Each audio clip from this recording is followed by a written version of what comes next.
Entonces sí, ese día, ese momento dado, 20 años después, me doy cuenta que tengo que hacer en mi vida lo que me hizo el Windows, ¿no? Lo que hacía Windows, ¿no? Entonces, a partir de ahí fue cuando decidí tomar la decisión básica de decir, bueno, me voy a curar, voy a bajar el ritmo porque no tengo otra historia, voy a pensar qué causas han generado todo este marrón y a partir de ahí voy a intentar cambiar cosas a ver si puedo hacerlas, ¿no? Toda esta parálisis me llevó a una situación de tomar ciertos cambios. Hoy día, ya más de 10 años después, he hecho un cambio importante en mi vida. De pasar a una empresa informática, he pasado a escribir libros, dar conferencias, viajar por México, Ecuador, por toda España y hacer cosas distintas. Con lo cual, el título del libro, que nació en 2015 porque me lo pedían, era La parálisis que activa, ¿no? Es decir, las parálisis, las crisis o los tortazos que recibimos nos pueden servir para transformarnos y crecer, ¿no? Y a partir de ahí es cuando nace todo el tema de la parálisis que activa. Entonces, la parálisis que activa, ¿qué nos dice, no? Que a veces nos pasamos la vida intentando que las cosas cambien lo mínimo posible. Es decir, si tengo un trabajo estable que me dura, no voy a cambiar, que así tendré una estabilidad económica. Si con la pareja no estoy bien, pero bueno, mira, puedo ir tirando aunque pasen los años, pues bueno, tiro igual, ¿no? O si mi trabajo, mi día a día más o menos funciona, ¿porque tengo que cambiar? Entonces buscamos que las cosas sean una misma línea, zona de confort, que son los puntos suspensivos que veis, y buscamos un reto un poco más arriba de desequilibrio, ¿no? Si buscamos más o menos riesgo, ¿no? Hay personas que ese riesgo lo tendrán más o menos grande, en mi caso pues será de una manera concreta, ¿no? Lo que aprendí es que me estaba engañando porque pensar que las cosas no cambien mucho es una señal de un encefalograma plano y allí aprendí que eso no es vivir, ¿no? Es decir, intentar pasar los días porque las cosas irán mejor o si más no van a cambiar mucho y eso no me va a trastocar mi vida, eso no es vivir. Y la mayoría de la gente pensamos que de esa manera, como decimos en catalán, quien día pasa, año empeño, ¿no? Es decir, quien día pasa, año empuja, ¿no? Es decir, vas tirando, ¿no? Pero la parálisis te demuestra que no, ¿no? La parálisis te pesa un tortazo y entonces aprendes que la vida real es esto, ¿no? O sea, un encefalograma con sus subidas, con sus bajadas, con sus caídas, con sus debajos zonas de confort, con sus arribas. Eso sí que es vivir, ¿no? ¿Qué pasa? Que cuando tuve la parálisis, dentro de ese trabajo médico que hice, pues me puse en manos de médicos, mi medicación, mis pastillas, luego tuve que hacer unos chequeos, me puse en una parte más científica, con medicina, y otra parte para analizar por qué pasaban. Entonces vi o pensé o intuí que todas esas fases, subidas y bajadas de las parálisis, pensaba o creía que a lo mejor podían ser genéricas. Es decir, lo que me ha pasado a mí, seguro que le pasa a más gente. Seguro que no me ha pasado a mí. Y entonces fue cuando decidí, a ver, vamos a ver y analizar si esto se cumple o no se cumple. ¿Vale? Entonces, ¿qué hice? Fue cuando vi que todas las personas empezamos los retos debajo de la zona de equilibrio, y empezamos tocando hueco, ¿no? Tocando la oscuridad. Llega un momento que empiezas a subir, estás arriba, no te das cuenta y caes, y entonces tienes que volver a subir. Entonces, este proceso de caer y levantarse, caer a levantarse, es un proceso vital y es lo que nos está pasando con el coronavirus ahora, ¿no? Igual es que yo tuve una parálisis facial que me pegó un tortazo que me cayó, ahora a todos nos ha aparecido el coronavirus, nos pega un tortazo que nos deja tiesos y nos tira en la penumbra y nos tira abajo de todo, ¿no? Lo que aprendí que es que nadie me enseñó a gestionar esas caídas, nadie. Todos me decían, no, aprender es importante, que aprendas de tus errores, fracaso, vale, pero nadie me enseña a hacer eso, ¿no? Entonces fue cuando intenté empezar a pensar, a buscar y todo qué podía aprender de eso, ¿no? De esta fase lo que aprendí primero es que mi parálisis facial, que era médica, era por temas de salud, como todas las parálisis faciales te acaban provocando unas crisis, ¿no? Y estas crisis realmente se tienen que ver como una época de cambio, una época de transformación, ¿no? Entonces, mi parálisis facial era una, pero puede ser un divorcio, puede ser una despedida laboral, puede ser un problema de salud como pueden ser, o puede ser una epidemia como es la que nos está invadiendo ahora en todo el mundo, ¿no? es un tortazo que no veas, es una parálisis muy fuerte, nos provocará una crisis en las economías y nos provocará una crisis en las relaciones personales, pero la salud es importante que la mantengamos, porque si no mantenemos la salud no podremos gestionar este cambio que tenemos, ¿no? Tipos de parálisis que vi, cuento un poco en el libro, parálisis provocadas por la salud, ¿no? Es decir, aquí en el Skype, en el webinar hay un amigo que él le pasó que veía las cosas dobles, ¿no?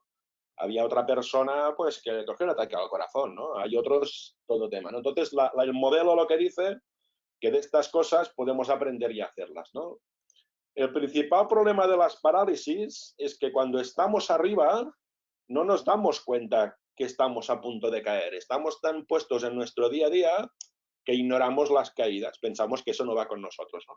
¿Y qué pasa? Que cuando te caes en el fondo de la penumbra es cuando está toda la oscuridad, ¿no? Entonces, ¿qué aprendí ahí? Que es un poco que suele pasar y todos lo sabemos, ¿no? Es decir, mejor dicho que aprendí, mejor dicho, ya lo sabía, pero tomé conciencia, ¿no? Que es lo importante. Hay cosas que sabemos, pero no tomamos conciencia, ¿no? Y las parálisis sirven para tomar conciencia de esas cosas que sabemos o no queremos, no queremos admitir, ¿no?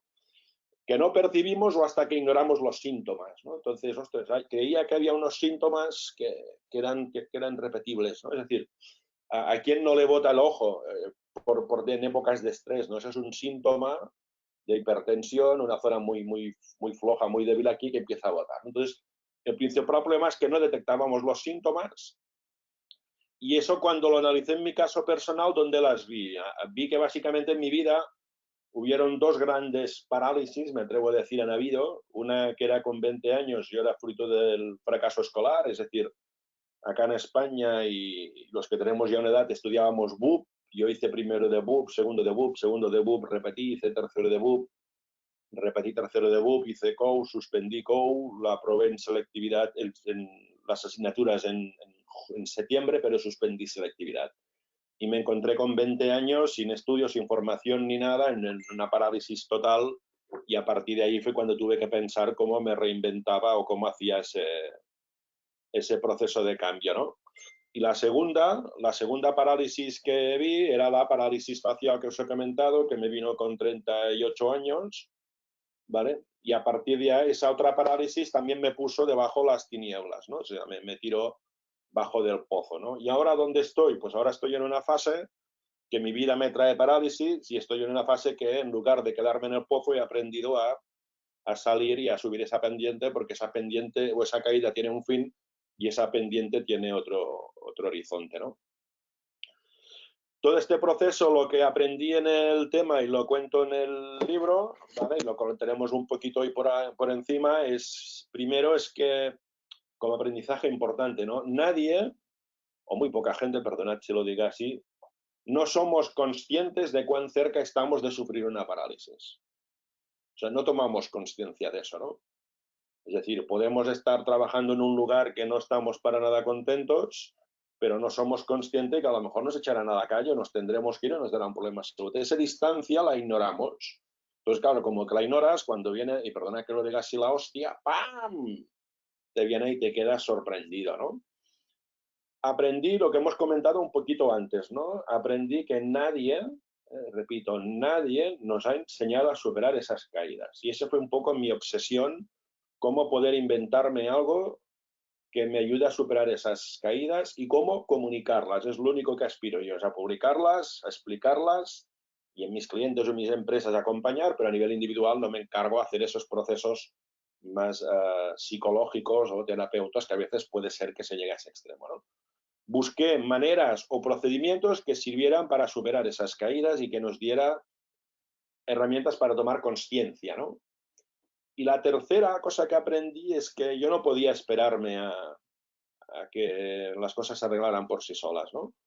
Porque en ese trabajo de investigación que hice, vi que realmente mucha gente que tenía una parálisis facial al cabo de otro tiempo tenía otro, porque no había tomado medidas, ¿no? Otro amigo mío ha tenido 2 ataques al corazón, porque no ha tomado medidas. Entonces, lo que decidí yo, a ver, tengo que activarme, tengo que transformarme y tengo que tomar medidas drásticas, ¿no? Las 2 básicas de medidas drásticas que tomé, o una básicamente, fue decidir dejar la segunda empresa que ya había montado para montar una empresa nueva que me permitiera trabajar o vivir hasta que me muera, ¿no?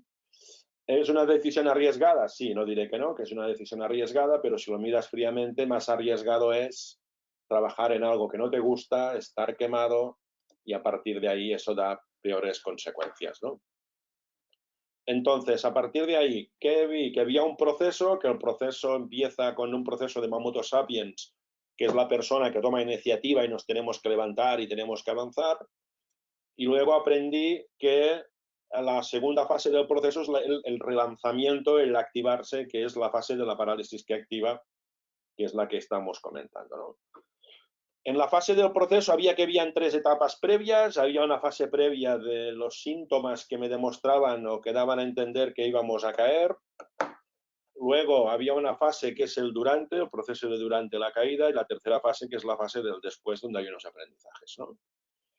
El foco que tenemos que hacer, que es otra de las diferencias y tenemos que aprender mucho del mundo del deporte, ¿no? Normalmente las personas o las empresas, cuando tenemos una crisis, lo que hacemos, el proceso del durante lo escondemos. Es decir, si no estoy bien en mi trabajo, digo que mi trabajo me va bien. Si no estoy bien con mi pareja, digo que la quiero mucho. Si no puedo algo, lo escondo, levanto una alfombra y lo pongo debajo para que no se vea, ¿no? ¿Qué pasa? Que cuando tomas esa opción, no estás yendo a la raíz del problema y eso al final se puede acabar haciendo mucho más grande, ¿no? Lo que tenemos que hacer es aprenderlo del mundo del deporte. En el mundo del deporte en lo que se basa es hacer los periodos de derrota lo más breves posibles, porque si no hay una caída muy grande, ¿vale? Si no, fijaros, un equipo de fútbol, baloncesto, lo que sea, el primer partido que pierden, pues bueno, lo pueden tomar medidas, pero eso es un segundo, cuidado, si es un tercero, cuidado. Entonces, el foco ahí es reducirlo lo más rápido posible. Y eso es un poco lo que tenemos que intentar las personas con nuestros procesos de problemas que tenemos, ¿no? Intentarlos abordar lo más rápido posible, que es la mejor manera de todas, ¿no? Las etapas, como hemos empezado, hay una etapa que es la etapa de empezar, que es donde hablamos de cómo me conozco yo como emprendedor para transformarme, para avanzar, y al final acaba con un fracaso, que por esto el modelo Sapiens Mindset lo encarga ahí. Es decir, un fracaso tiene mucha relación con una parálisis o una crisis. En este caso, no diré que una situación que estamos viendo venga fruto de un fracaso, sino que viene fruto de una adversidad, porque aquí no hemos podido hacer nada para hacerlo, ¿no? Y luego hay una parte que es el antes, el durante y el después, que es lo que vamos a ver ahora, ¿no? El antes, como hemos comentado, no percibimos los síntomas de una parálisis. ¿Por qué? Primero porque perdemos la conciencia del ciclo vital. Es decir, vivimos tanto el día a día, no hemos analizado de dónde venimos y dónde pasamos, que no sabemos a dónde iremos.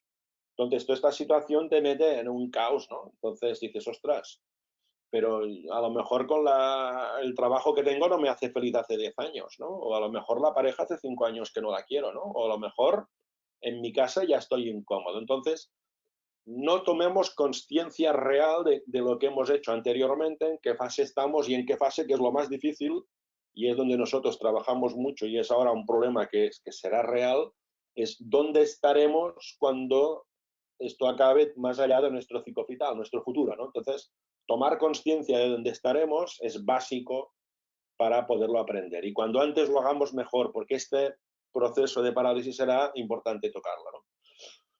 El segundo concepto es que la sobreactividad se apodera de nosotros. Y no digo la hiperactividad, digo la sobreactividad.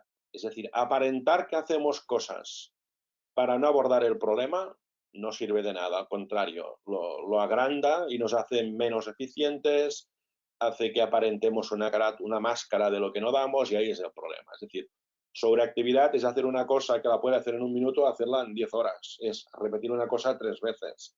Entonces, eso se apodera de nosotros y cuando estás en una sobreactividad estás como un hámster dando vueltas y al final el hámster acaba siendo expulsado de la rueda por la inercia, ¿no?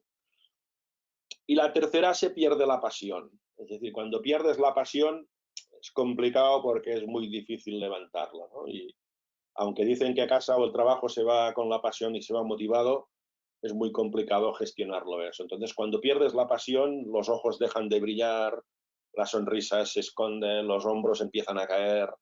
Entonces es importante tomar esa conciencia de dónde vengo, dónde quiero ir, tener tiempo para parar a pensar y a partir de ahí intentar recuperar la pasión, ¿no? Habrá veces en unos procesos de parálisis o de crisis que la pasión es irrecuperable. No es malo que sea irrecuperable. A veces lo peor es mantener en algo que no haya pasión, o si más no, que no estoy diciendo que la gente deje su trabajo, que la gente se divorcie, que la gente haga locuras, no digo eso. Si más no, en ese punto que tomen medidas para revertir esa situación, intentarla cambiar y cuando sea posible, intentarla cambiar. ¿Vale? Durante la parálisis, ¿qué pasa? Que como nunca hemos vivido esto, nadie nos lo ha enseñado, no somos conscientes de cómo vivimos esa parálisis. Y como vamos tomando acción, pues nos quedamos ahí tranquilos, ¿no? Es decir, no somos conscientes que el voto que cuando el ojo vota, como si tuviera un corazón, puede ser muchas veces que la hipertensión está disparada fruto del estrés, las venas que hay por aquí al cuello son muy sensibles al proceso de los ojos y puede ser que haya votos, ¿no? Puede ser el tema de vientre, que hay muchos serios problemas de vientre en momentos de estrés, ¿no? Y no escuchamos esas señales, ¿no? Señales que nos cuesta dormir, señales que no descansamos, señales que no queremos ir al gimnasio. Son señales que nos envía el entorno y durante la caída ya nos hemos caído y ahí sé que las tenemos ya enteras, ¿no? Entonces, ¿qué dices primero de todo? Esto no me puede pasar a mí, que es la fase de la negación, ¿no? Es decir, yo me acuerdo cuando tuve la parálisis, yo pensaba los primeros días, pero esto no me puede pasar a mí, yo he hecho bien, y hasta me acuerdo que hice una locura. Yo la primera semana que tenía la parálisis, yo era director de un centro de formación y impartíamos una formación para jóvenes en medio de la naturaleza y fui allí con la cara medio zombie que tenía. O sea, fue un error porque no asumí que eso me tenía que pasar a mí, ¿no? Con lo cual, durante la parálisis es importante asumir que eso nos ha pasado, que nos puede pasar, pero como decíamos antes, tenemos que entender por qué nos ha pasado, ¿no? Después hay otra señal que me acuerdo muchísimo, como si fuera ahora mismo, es lo que llamo la oscuridad silenciosa, ¿no? Yo me acuerdo cuando estaba en pleno proceso de parálisis, que estaba cansado y tal, me acuerdo estirado en mi cama, descansando en el sofá de mi casa y ver esas 3 o 4 rejas blancas de luz que entraba por la ventana de la persiana bajada, ¿no? O sea, se provoca una sensación de silencio en esa oscuridad que no te sabes mover en ella. Y te incomoda mucho porque nadie te interrumpe, es tu cerebro que te habla a ti mismo, ¿no? Entonces, esa oscuridad es muy dañina y es muy peligrosa durante cuando la vives, ¿no? Pero en esos momentos es importante no comernos demasiado la bola, intentar hablar con gente de fuera, intentar pedir ayuda, intentar comentar. Y es un poco como comentaré en Conexión Monástica, el libro que saldrá pronto, es convertir esta oscuridad en penumbra, ¿no? Es decir, dar un poco de luz a esa oscuridad para que nos permita avanzar. La tercera es el entorno, el contraste de, en una parálisis, cómo te lo recibirá tu entorno, ¿no? Hostia, mi entorno qué dirá, ¿no? Hostia, me criticará, me dirán que estoy mal, o sea, es un serio problema que nos cuesta mucho ver cómo interacciona tu entorno contigo, ¿no? Yo debo admitir que en mi caso mi familia me acompañó de una manera ejemplar, mis socios entendieron la mayoría que eso era una cosa importante, bueno, uno no lo entendió, pero bueno, al final acabó lo que tiene que pasar. Y hay gente que tienes que aprender que en procesos de crisis, que ese es un tema muy importante, no toda la gente nos dejamos ayudar por todos, que eso es un problema nuestro, y luego hay gente que no sabe cómo ayudarnos. No es que no quiera, es que no sabe. O sea, yo lo miro ahora a mi alrededor y no entraré al detalle, personas que no me supieron ayudar. No es que no quisieran, sino que no supieran, ¿no? Y la cuarta, llega un momento durante la parálisis que tienes que decidir, voy a tomar acción por el cambio, tengo que decidir cambiar y ese es el reto. Llegará un momento que el tiempo te dirá, ¡pam!, es ahora. Entonces te tienes que preparar en ese momento dado para intentar tomar acción y pedir ayuda, buscar herramientas, si es un amigo, si es una pareja, si tiene que ser un psicólogo, que sea un psicólogo, no pasa nada, pero todos en parálisis y en caídas necesitamos expertos. Ahora pasará en este momento económico, muchas empresas necesitarán no psicólogos, necesitarán gente que les ayude a transformar ese problema para activar ese cambio, porque esa es la dificultad que nos encontraremos todos ahora, ¿no?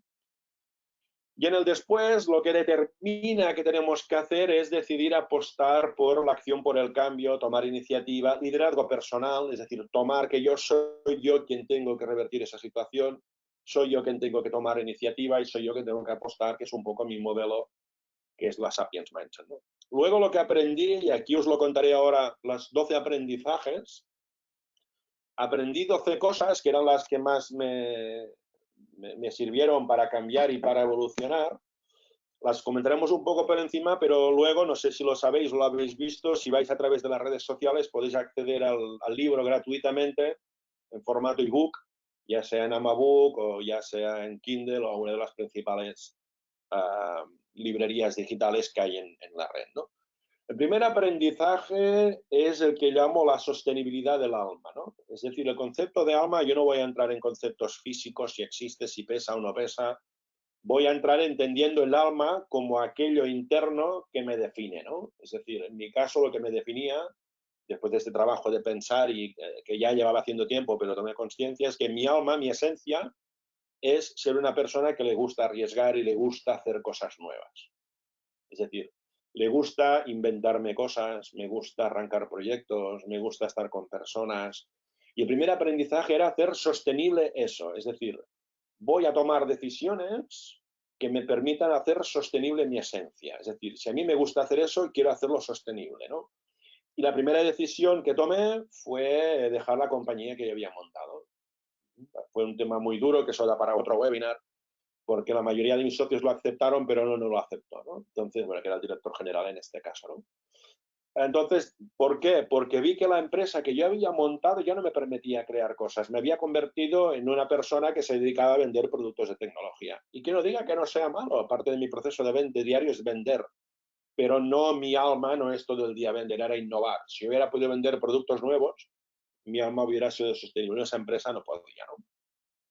Entonces, todas las parálisis, que es lo que nos pasará ahora en este coronavirus, la gente tendrá tiempo para pensar, tendrá que ver su alma, su esencia humana y decidir hacia dónde va esa esencia, ¿no? La segunda es la apuesta por la autenticidad. Es decir, yo decidí que cuando había descubierto mi esencia, tenía que ser fiel a esa esencia y apostar por eso. Si hacía eso, la gente vería que apuesto por mi autenticidad, siendo la autenticidad aquello que me define y que está en acción, ¿no?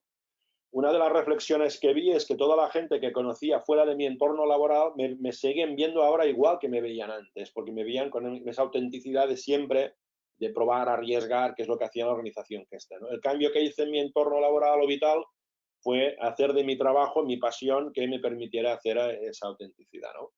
Y ahora pasará esto, ahora pasará que este coronavirus hará gente que se replanteará su esencia y tendrá que apostar por esos cambios, ¿no? Y eso siempre, siempre debe ser una oportunidad.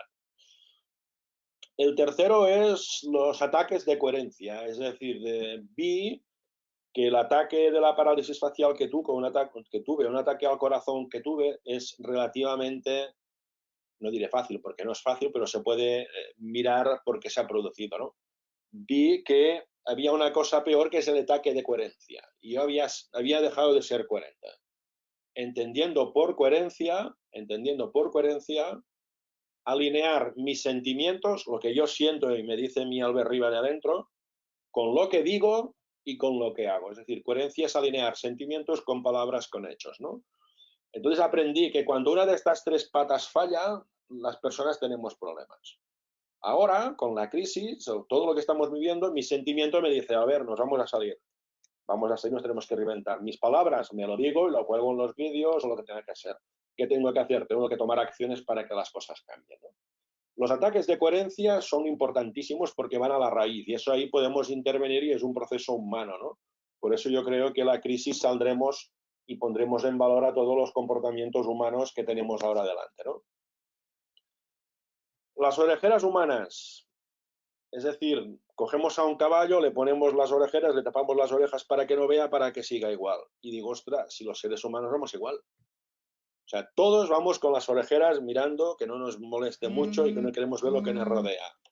Esto lo cambié. Las orejeras humanas es que tenemos que quitarnos lo que nos rodea, tener más amplitud de mira y ser capaces de vislumbrar todo lo que nos rodea hacia un paso más allá, ¿no? Y tenía que hacerlo. Y esa era ganar perspectiva, tener tiempo para mí, para parar y tal.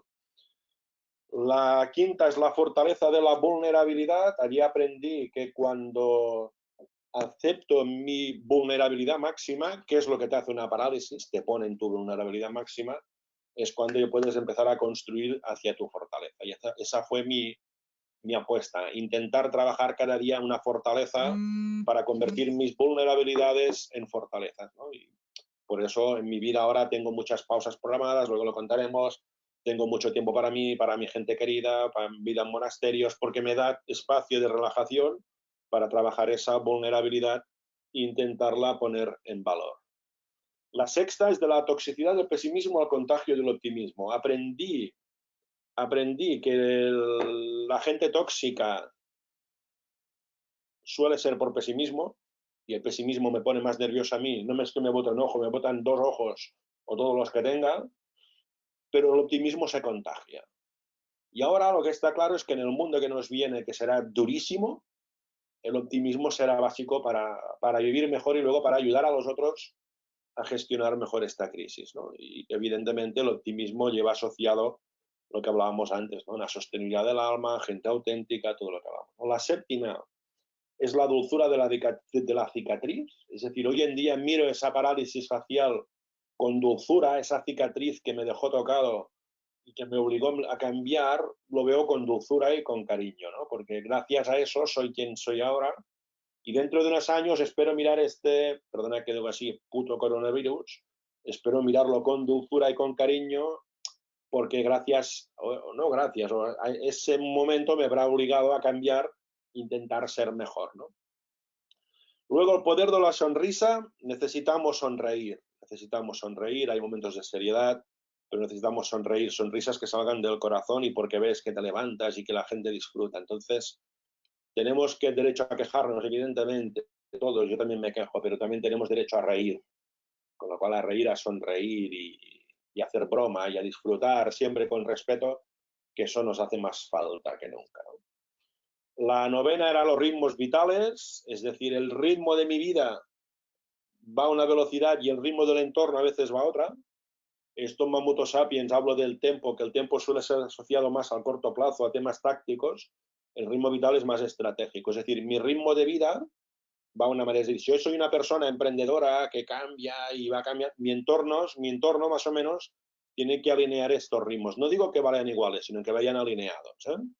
Y eso es un ejercicio muy importante porque a veces somos personas más emocionales, otras que no, y esto es un trabajo que requiere intensidad. Luego, el nunca jamás.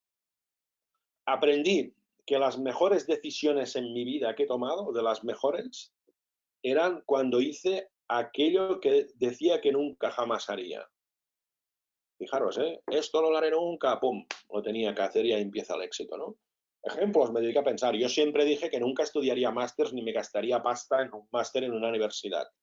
Pues acabé haciendo 3 másters en La Salle. O sea, fijaros, y gracias a ahí que conseguí conocer un entorno innovador, un entorno de gente, que conseguí otro ecosistema que me hacía feliz, ¿no? Por eso el nunca jamás aprendí que, bueno, lo podemos utilizar, pero no tenemos que ser esclaves del nunca jamás, ¿vale? La onceava es la gestión de la temeridad. Aprendí que me decían temerario porque dejaba mi empresa y empezaba de cero, y luego he visto que muchos temerarios son los que siguen trabajando en la misma empresa hace 20 años, no han tomado ninguna decisión de cambio y ellos sí que están viviendo en una temeridad, ¿no? Es decir, temeridad es muy relativa, ¿eh? Es como, bueno, es un chiste muy malo lo que diré ahora, no es mío. La temeridad es relativa, ¿no? Como todo en la vida, ¿no? Porque en la vida solo hay una cosa relativa y no es la muerte, sino que es el vodka, que es absoluto, ¿vale? Nada, muy malo, no, no aplaudáis, no, no. Y la doceava, que es la más también muy importante, vi que va más allá de contrato estas cosas. Esta crisis no va de un contrato laboral, no va de un contrato con tu empresa, con tu cliente, con tu pareja, no, va de un compromiso. Es decir, yo creo en ti, tú crees en mí, vamos a salir de esta, vamos a trabajar, vamos a ayudarnos, vamos a colaborar y de esta manera sí que vamos a poder mejorar, ¿no? Entonces, en un entorno como ahora, en pleno coronavirus y pleno proceso súper agitado, ¿vale? Tenemos que hacer estos aprendizajes. ¿Cuál es mi alma? ¿Cómo yo la hago auténtica? ¿Cómo busco la coherencia en mis actos? ¿Cómo me elimino las orejeras? ¿Cómo trabajo mis debilidades? ¿Cómo me acerco al optimismo? ¿Cómo busco la dulzura y el cariño en eso que me ha hecho daño, ¿no?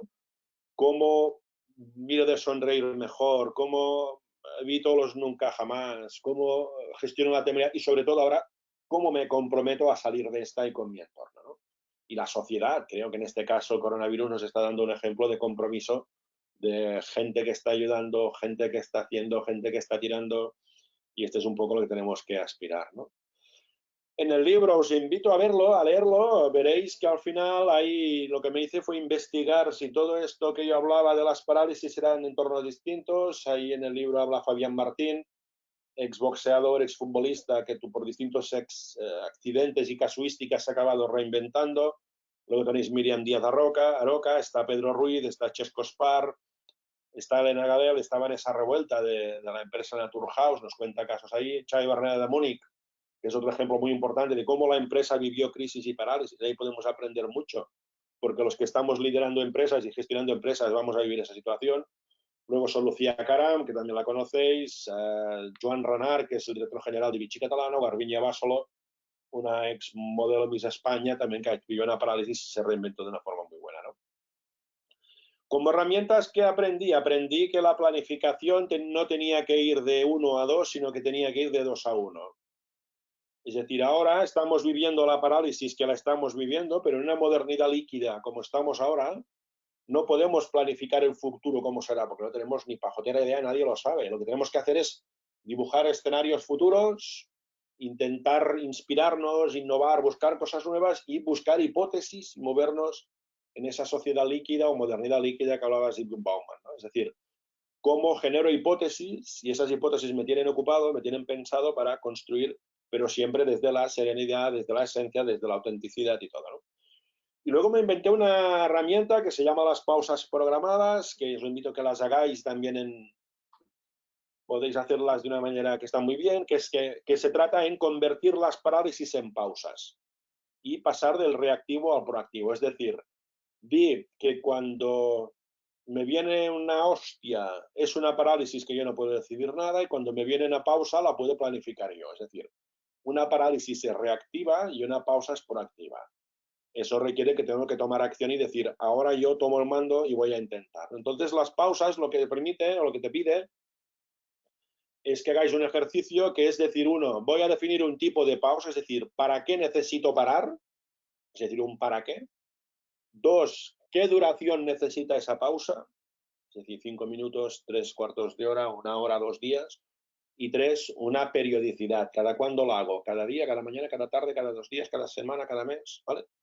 Entonces yo hice un ejercicio, lo cuento y ahora os contaré algunas de las mías, ¿no? Es decir, y las hago aún siempre. Es decir, vi que cuando me levantaba en mi vida normal, me levantaba, me arreglaba, me tomaba un café con leche y salía. Es decir, tardaba 5 minutos en salir de mi casa, con lo cual mi cuerpo ya todo el día iba rápido. Digo, eso no puede ser. Entonces, a partir de ese momento, revertí la situación. Cada día, hoy me levanto, tengo un ritual, pongo un café con leche, me voy al baño, me cambio y tal, y me estoy media hora en el sofá de casa, en silencio y en tranquilidad, tomando mi café con leche, pensando, puedo mirar el teléfono. A veces me conecto a Montserrat para hacer los laudes, ver cómo los monjes rezan a las 7:30. Entonces, ¿qué me permite? Esa media hora me permite pasar de la cama a mi día a día, es decir, de estar dormido a despertarme. Ese como un despegue de un avión, ¿no os imagináis? Me permite un despegue y me permite que cuando salgo fuera, wow, estoy más tranquilo, ¿vale? Hoy en día, bueno, desde que lo empecé, lo hago siempre, siempre lo hago. Si estoy en el hotel lo hago un poco distinto, pero lo hago siempre. Y si voy de viaje, hasta lo hago a las 4 de la mañana, lo he hecho más de una vez. Es como un kick-off, como un parar de arrancar el día. Luego, después de volver a trabajar, lo que vi es que yo comía y me volvía a trabajar rápidamente. Entonces ahí lo cambié y vi que necesitaba algo que me ayudara a trabajar mejor por la tarde. Entonces lo que hice, puse un café con leche, un café solo después de comer. Entonces, ¿qué hago? Me desconecto de un mundo de todo y tomo un café solo, ¿vale? 1/4 de hora por la tarde. Es otro como un break del día, ¿eh?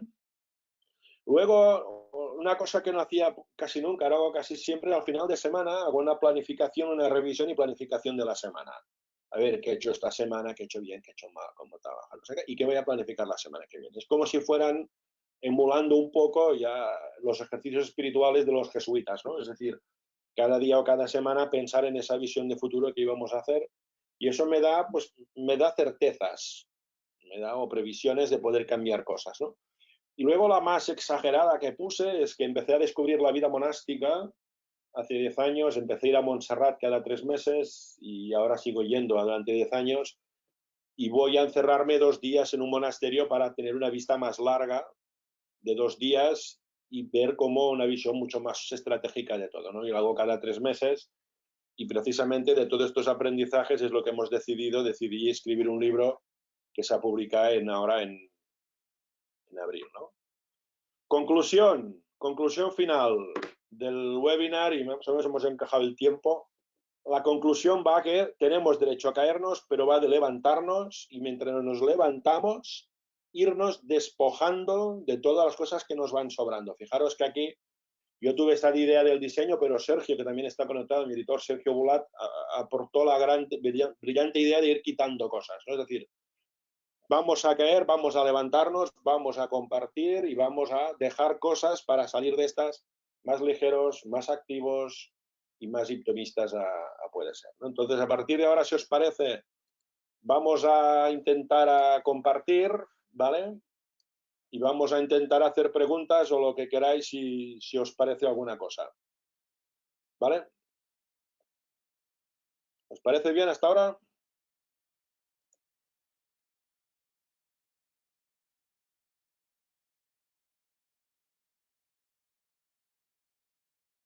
Nada, pues no sé si hay preguntas, hay algún comentario, gente que quiera hacer.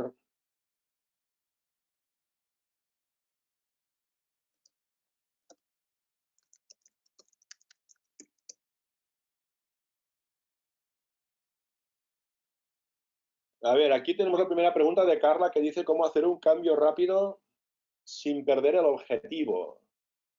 Claro, la pregunta es, aquí tenía varias preguntas. La primera pregunta que haría, ah, ¿este objetivo es el mismo antes o después de la parálisis? ¿Estás en un proceso de parálisis ahora? ¿Qué es lo que quieres decir?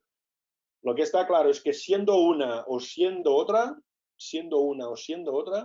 tenemos que parar para observar el entorno y ver lo que está pasando. Si no, iremos dando vueltas en ese escenario. Y los cambios rápidos de ipso facto, para mí son peligrosos. Tú solo puedes hacer un cambio rápido cuando has trabajado previamente, que ahora es un problema que pasa con la crisis ahora. La crisis que nos pasará, que hay mucha gente que no se ha preparado para la crisis y eso les va a costar mucho más. Lo que es importante es prepararse para que esa crisis la podamos gestionar lo mejor posible. Vale, Carla. Saludos a México. Pregunta de Ana. ¿Cómo preveo que se reanude la actividad después de esta parálisis? Wow, esto es de nota, ¿eh? Ana, esto es de nota. A ver, yo creo que la actividad económica, sinceramente no sé cómo se va a reactivar, no lo sé, y quien lo diga creo que lo tiene complicado. Lo que está claro es que habrán sectores que van a seguir tirando, sectores farmacéuticos, químicos, consumos normales, van a avanzar, no sé a qué ritmo.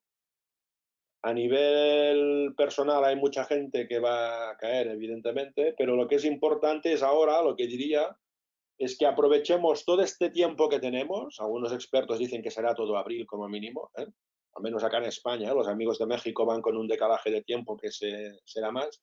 Yo lo que diría es, aprovechémonos ahora a no pararnos demasiado y a pensar qué podemos hacer luego para cuando venga esta actividad se reanime, estemos preparados. Yo creo que se reactivará seguro, será difícil, tendremos a salir, pero sobre todo tenemos que prepararnos, porque si no, será complicado.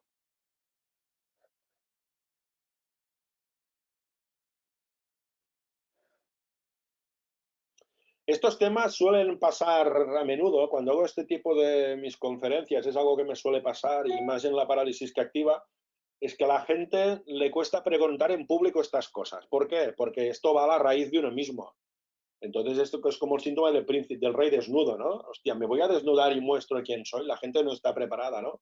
A la gente le cuesta mucho. Lo que sí os diré es que si alguien de vosotros ahora no quiere preguntar públicamente por el motivo que sea o porque está digiriendo el mensaje, que se vaya a través de mi web y que me contacte evidentemente por encima, ¿no?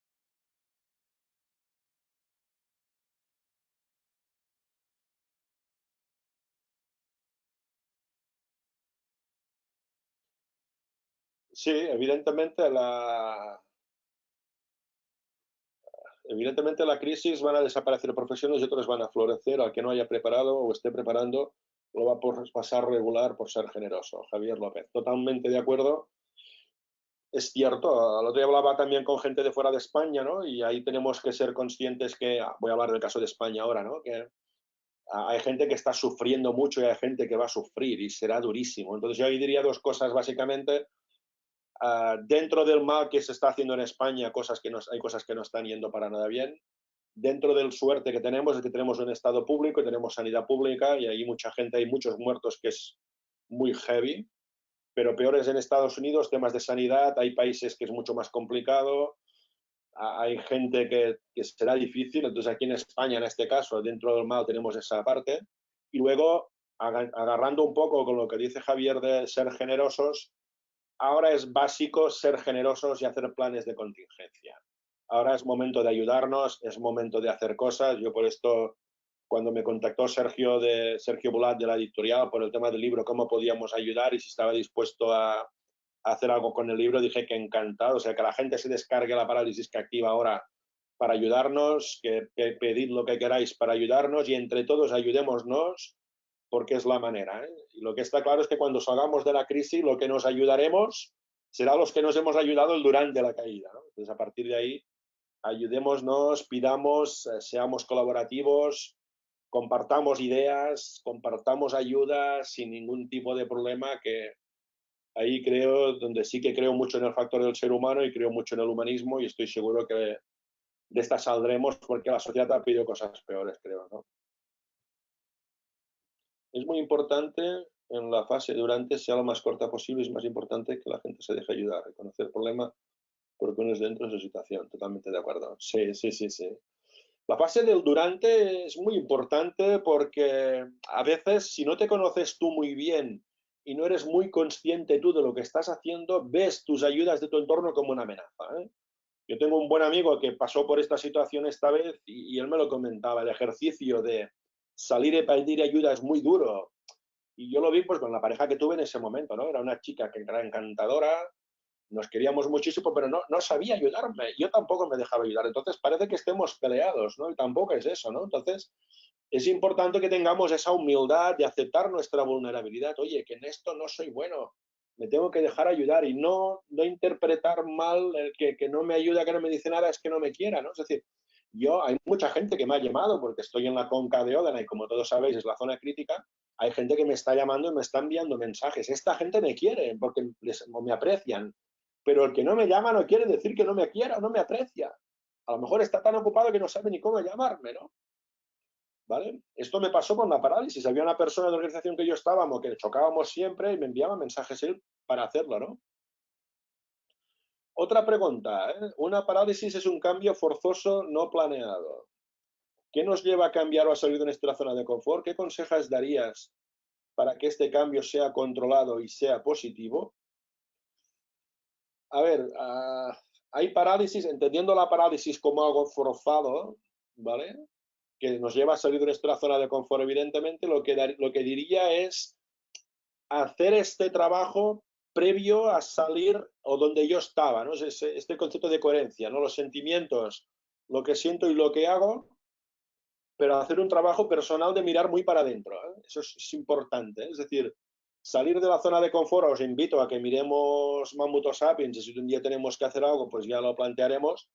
En la zona de confort es una zona que también es dañina. La zona de confort puede ser asesina también porque no nos deja crecer, ¿no? Entonces, yo lo que os diría es, uno, aceptamos de dónde venimos, que tenemos un conocimiento más o menos sólido de nuestra zona de confort, es decir, si ahora tú no quieres cambiar de empresa, te han echado a cambiar, entiende por qué no estabas bien allí, intentemos construir en una nueva zona de confort, cómo va a poder ser, cómo voy a intentar imaginar, es decir, pensar en mensaje constructivo y empezar por las 12 aprendizajes, es decir, construir desde la esencia y de las de autenticidad, ¿no? Es difícil este trabajo, ¿eh? Es difícil, pero a forzarlo, ¿eh?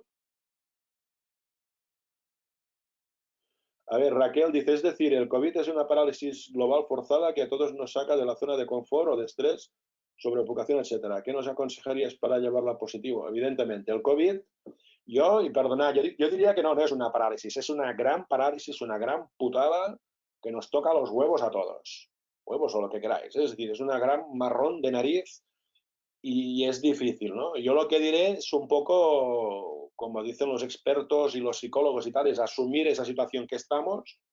Yo lo que en caso he hecho, y si querés, Raquel, te invito a que vayas a mi canal YouTube y desde el día 1 del confinamiento que estoy viviendo, que estamos viviendo, estoy grabando un vídeo cada noche y ahí cuento todos los aprendizajes que estoy viviendo para positivizar ese proceso de cambio, ¿no? Entonces te invito a que vayas a YouTube, mires los vídeos y verás todo el proceso, como yo lo he vivido y lo he compartido, ¿no? Es intentar buscar cosas positivas, intenta estar ocupada, intenta positivizar, intenta pedir ayuda, intenta estar conectada y buscar ayuda sin ningún tipo de... Que esa es otra ventaja de la sociedad. Hoy la gente está dispuesta a dar y a regalar sin ningún tipo de problema. Pero sí, el COVID es una putada, es un marrón, es un problema, nos genera mucha incertidumbre, pero sabemos que de esta vamos a salir, vamos a intentar construir donde vamos, siendo lo máximo positivos posible.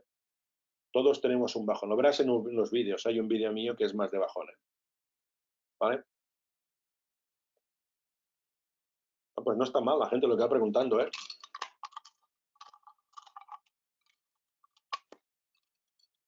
A ver, pues viendo que no hay más preguntas, si os parece vamos cerrando.